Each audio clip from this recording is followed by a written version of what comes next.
Y'all ready? Yes, sir. Ms. Adcox, start us off. Well, what are you preparing for in terms of the hurricane? Do you expect to open up EMD? Yeah, well, we already have people there at the Emergency Management Division, and the whole group will be assembling tomorrow morning at 8 o'clock. We had a conference call just a little while ago and got the update on the storm. And I want to remind you, a tropical storm is 39 to 73 miles an hour, and then when it gets to 74 miles an hour, that's when it becomes a hurricane. So we're a long way from that as far as our forecast goes. But we've seen a lot of these, of course, over the years, and we are thoroughly prepared as usual. I issued the executive order earlier today declaring a state of emergency out of an abundance of caution, because that state of emergency declaration allows all of our agencies to move more quickly, to move people and equipment, and to remove restrictions if necessary that slow things down. So we did that earlier today. And the Emergency Management Division will be coordinating with all the relevant state agencies to be prepared to respond to any requests for state assistance from local officials, county officials, anyone. And of course, we are expecting, at the very least, high winds and high water.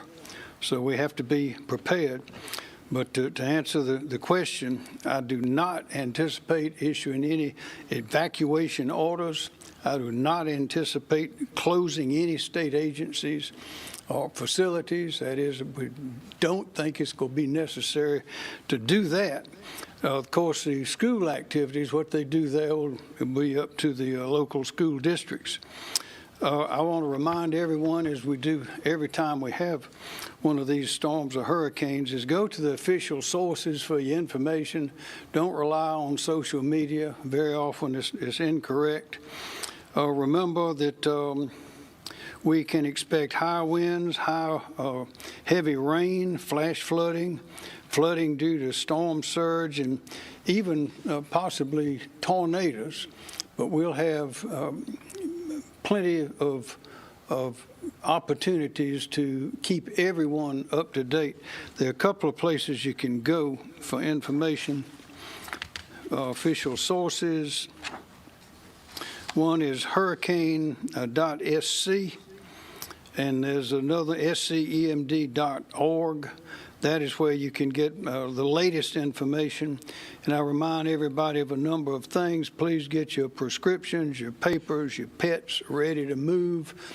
Expect to be out of power, because these winds knock down limbs, and that knocks down power lines. But all of the power companies, everyone is ready to respond very quickly. If we hear of any tornadoes, if we think that they're coming, we'll be sure to alert everyone about that. And of course, you know what to do there is get in the interior of your house. If you have a basement or a safe place, go there. Do not try to play with the tornado. Don't try to outrun it. And please do not drive into any water. We've had tragedies over the years of people going into water that was deeper than it looked, and the car stalled, and then the rain proceeded on and washed vehicles into even deeper water. We've had people drown in vehicles that were stuck in the water. So please be very careful about water. And again, wait on your official sources. Go to official sources. Yes, sir, Joe. Where do you expect the most activity? It'll be on the coast. It looks like it'll be on the coast in the low country, but we're going to have, I think they're right now forecasting heavy rain and winds all over the state. But it'll be, of course, mainly on the coast. That's where, of course, the surge and the high water and places in the low country, notably Charleston, Beaufort. How about emergency shelters? Any plans to open? They're none open now, but we are prepared to open some, fully prepared to do that in wherever they're needed. Have local agencies been asking for additional resources yet? No one has asked yet, but at the Emergency Management Division, they've been in contact with everyone, and they'll be fully staffed out there tomorrow at 8 o'clock, and will stay until it's over. FEMA has said for the last 2 days that it's obviously been focusing on Florida, but has been coordinating with South Carolina and Georgia. Have you had any conversations with the folks at the federal level? Yes, ma'am. With the administrator yesterday afternoon, she called to offer whatever help was necessary, and we thanked her and told her we would stay in contact. Our electric agencies, are they pre-positioning? They are indeed. They've already begun doing that. I mean, this is, you don't want to say routine, but we've done it so many times. I think we get better and better as we go along, and this team is fully prepared. SLED has been in touch with all the sheriffs. We've been in touch with all the power companies, the Office of Regulatory Staff. We're moving people and equipment already to get them positioned. And if it gets better, that's good. If it gets worse, gets stronger, we're prepared to go all in.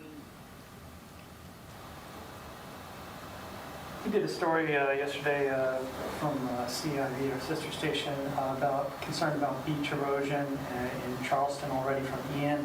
Are you concerned about additional erosion? Sure. Well, this kind of weather, of course, causes erosion. And that's one of the things that will be happening the stronger the winds, the stronger the tides. The time the storm gets here is very important. If it's at high tide, that's one thing. If it's at low tide, then that's another, because there's a big difference. But this will add, I think they're saying, probably 2 feet or so to the storm surge.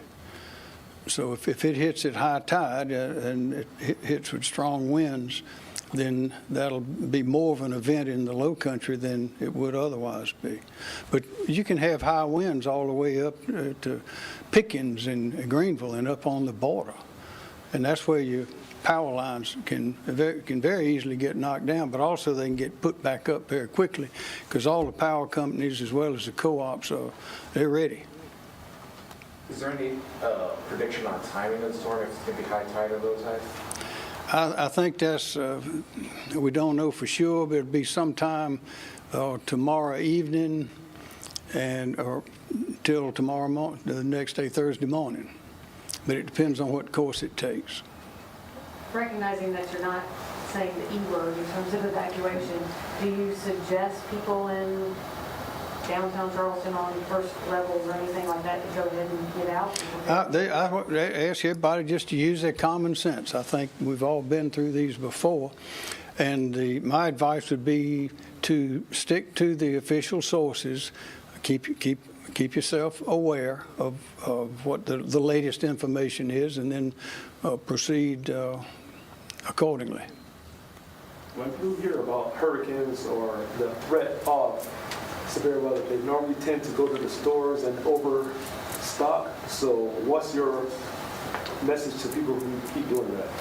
I'd say just use common sense. Of course, with this declaration of emergency, which again is just out of an abundance of caution in order to remove whatever rules would limit swift and prompt action of movement of people, is also the price gouging statute is in effect.